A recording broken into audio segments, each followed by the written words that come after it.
अस्सलाम वालेकुम एवरीवन, उम्मीद है कि आप सब खैरियत से होंगे। आजकल जो एक और डिबेट चल रही है वो चल रही है कि ऑस्ट्रेलिया का जो मिनिमम वेज रेट है उसके ऊपर बहुत ज़्यादा डिबेट चल रही है, उसके ऊपर डिस्कशन चल रही है। ये क्या होता है, ये किन किन लोगों पे इम्प्लीमेंट होता है और ये किस तरह यहाँ पे जो लोग आ रहे हैं डेफिनेटली उनको इसका क्या बेनिफिट होगा, या इन द लॉन्ग रन जो लोग यहाँ टारगेट कर रहे हैं ऑस्ट्रेलिया रिगार्डलेस वो PR पे जाना चाहते हैं, स्टूडेंट वीज़े पे जाना चाहते हैं, जिस मर्जी वीज़े पे जाना चाहते हैं। तो इस मिनिमम वेज रेट का क्या मतलब है, क्या हर बंदे को ये पे मिलती है जो उन्होंने सेट किया है। पहले बात कर लेते हैं कि मिनिमम वेज रेट क्या होता है। यारसेल रिवाइज होता है, डेफिनेटली इसमें इंक्रीमेंट आता है।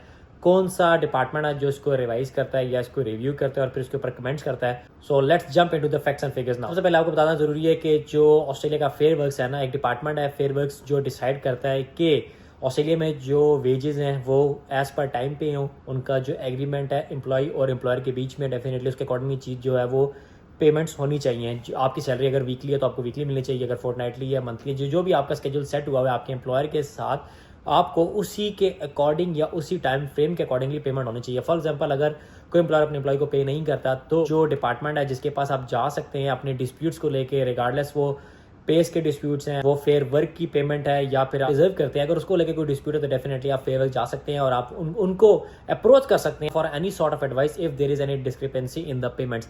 अब फेयर वर्क का जो आप कहें, उन्होंने जो रेट डिसाइड किया था वो $24.10, $24.10 जो था वो मिनिमम वेज रेट सेट किया था। मतलब जो बंदा घंटा काम करता है उसको $24.10 जो है वो मिलने ही चाहिए। और from 1 July 2025 which is tomorrow, कल से जो ये रेट है इसको बढ़ा के $24.95 कर रहे हैं कि जो बंदा घंटा काम करेगा उसको ऑलमोस्ट $25 ऑस्ट्रेलिया में मिलेगा और ये पर आवर रेट है। जो स्टैंडर्ड आपका या नॉर्मल वर्किंग आवर वीक होता है ऑस्ट्रेलिया में वो 38 या 40 आवर्स होता है। अगर आप 38 या 40 आवर्स को उसको मल्टीप्लाई करेंगे तो आपकी जो वीक की है वो पे निकल आती है। And then you can definitely calculate this over a period of आपका फोर्टनाइटली, मंथली या फिर पर एनम पे आप कैलकुलेट कर सकते हैं। अब जो ये पे है $24.95 जो 1 जुलाई 2025 से होने लगी है, ये डेफिनेटली इसमें टैक्स इंक्लूड होता है। ठीक हो गया। आप जब आपको ये पे होगी ना $24.95 तो इसमें से टैक्स कट होता है, फिर डेफिनेटली उसके बाद कटिंग के बाद जो आपको पे मिलती है वो डिपेंड करता है आप किस टैक्स ब्रैकेट में फॉल करते हैं। फिर जो आपके अकाउंट में आएगी वो आफ्टर टैक्स वो है डिफरेंट होगी, लेकिन ये वो मिनिमम वेज है जो फेयर वर्क ने सेट कर दी है।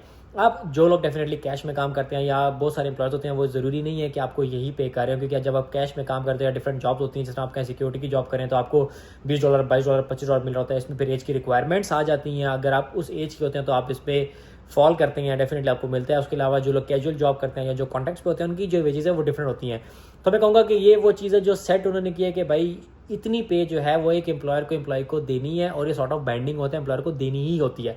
लेकिन आप कैश पे जॉब कर रहे हैं या आप किसी ऐसे एम्प्लॉय के साथ काम कर रहे हैं, लाइक आप किचन इन हैंड की जॉब कर रहे हैं, रेस्टोरेंट पे जॉब कर रहे हैं, तो दिस कैन बी लेस और मोर देन दिस पे। लेकिन अगर आपको लगता है कि आपके साथ नाइंसाफ़ी हो रही है या आपको आपका ड्यू शेयर नहीं मिल रहा तो you can always go to Fair Works. आप अपनी क्वेरी लेकर उनके पास जा सकते हैं, उनसे एडवाइस ले सकते हैं। अगर आपको लगता है कि आपको जो है वो अनफेयर पे मिल रही है या आपको जो पे मिल रही है वो लेस है as compare to what you deserve, तो आप तब भी फेयर वर्क को कॉन्टैक्ट कर सकते हैं।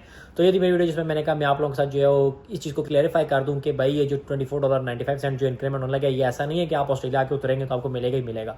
ये होता है कि अगर आप कोई कॉन्ट्रैक्ट साइन कर रहे हैं और उसमें इन्होंने फेयर वर्क्स की जो आपका बाय लॉ जो चीज़ें हैं अगर वो आपके कॉन्ट्रैक्ट में ऐड की हुई हैं then you are eligible to get this much paid minimum.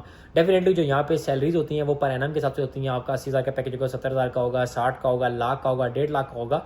तो उसको पे जब आप डिवाइड करते हैं पर मंथ पे या पर वीक पे तो आपको पता लगता है कि व्हाट इज़ योर मंथली या what is your weekly salary. लेकिन जो भी पैकेज होता है, फॉर एग्जांपल अगर मैं $1,00,000 की बात करूँ तो वो $1,00,000 पर एनम पैकेज होता है।